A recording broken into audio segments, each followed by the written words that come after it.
Hi, my name is Brooklyn and I make videos on travel and creativity. Today, I want to give you 5 writing tips that I think can help you with any kind of project you're working on. If you're only going to watch a minute or 2 of this video, then let it be for this very first tip, because I think it's the most important one and it is one that always keeps me growing as a writer. Stephen King once said that the best stories always end up being about the people rather than the event.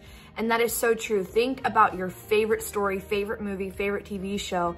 There's probably a character that stands out, or a family, or a couple. The people always make the story settle and stay in your heart rather than just the event. So many writers claim the introvert status, but that doesn't mean that we shouldn't get out of our comfort zone when understanding people or having relationships. In order to write stories that matter, we have to write people that matter, people that connect, people that are different than us, people whose stories are things that we will never go through. So as a writer, take the initiative to look deeper when you're watching shows, when you're reading your books. Think about the past trauma that has affected that character to act this way or speak that way. Learn some psychology things. I'm always watching videos or reading books about the human psyche and nature versus nurture and all of those things.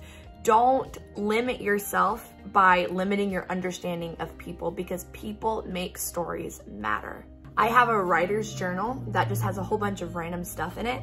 And I have a couple sections that I call people quirks or people quotes. And it's just random things that I notice about people. For example, someone who has to wear glasses to see things that are far away, but not things that are close to them. They take off their glasses every time they have to look at something super close.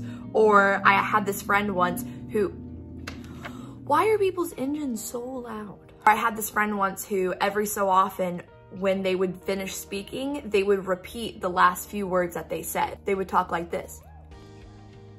Like, that's such an interesting thing to include in a story and to include in a character. And it might seem trivial, or it might seem like that doesn't really matter to the character, but it does, because you're making them human. You're allowing the reader to connect with that person. My second writing tip is to set the atmosphere. When you sit down and you have a word goal, or you've had this idea burning and you just need to get it out, make sure to take 5 minutes to set your atmosphere, because it'll help you in the long run. What do I mean? Make sure your desk is clean. If you're working at home, or you're writing at home in an office, or your room, or the dining room table, wherever it is, just make sure that your immediate area is clean and tidy.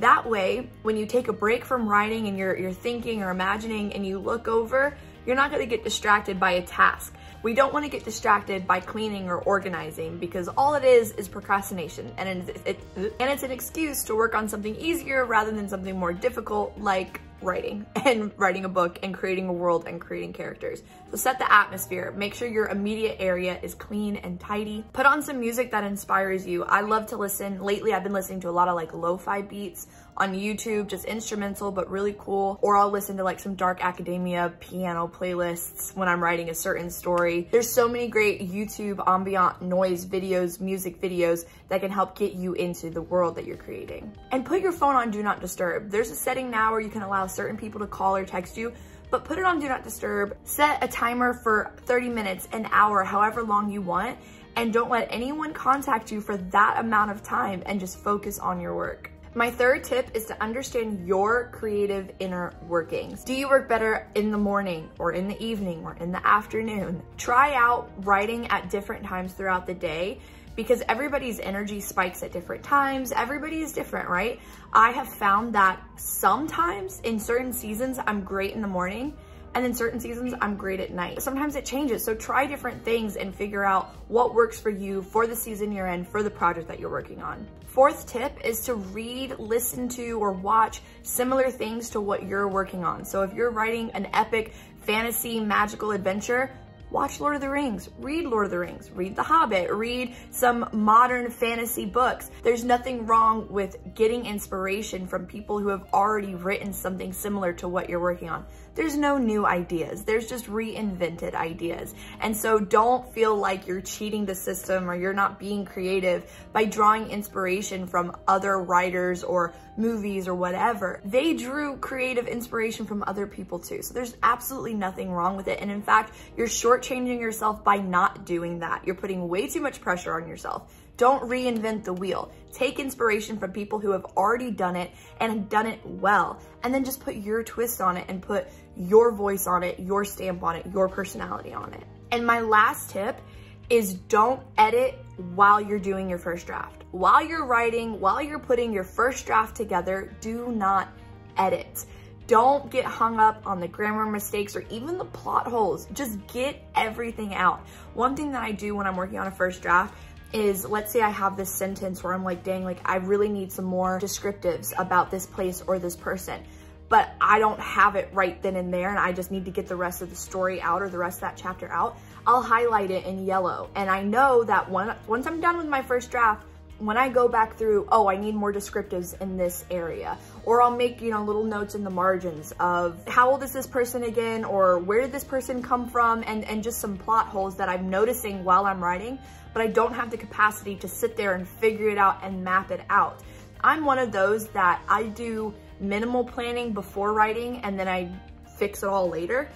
Maybe you're a pre-planner, but either way, don't edit while you write. Don't get bogged down on the super fine details when you're doing your first draft. Save it for later, because what could end up happening is you spend so much time editing the first 3 chapters, you never finish the book, and then you get tired and burnt out, and there goes that creative project. So get the first draft done as much as you can. Get it all out there, everything that's swirling around in your brain, get it on paper, and worry about fixing it up later. I hope that these writing tips help you with whatever project you're working on. Comment down below whether you're writing fantasy or romance or horror. I would love to know what you're currently working on. Maybe it's not even a book, maybe it's a short story, maybe it's poetry. Just let me know below. I would love to connect with you. Thank you so much for watching. Please take a minute to subscribe. It means so much. I have more videos on creativity and travel coming soon. So make sure to subscribe, hit the bell for notifications, and follow me on Instagram. See you soon.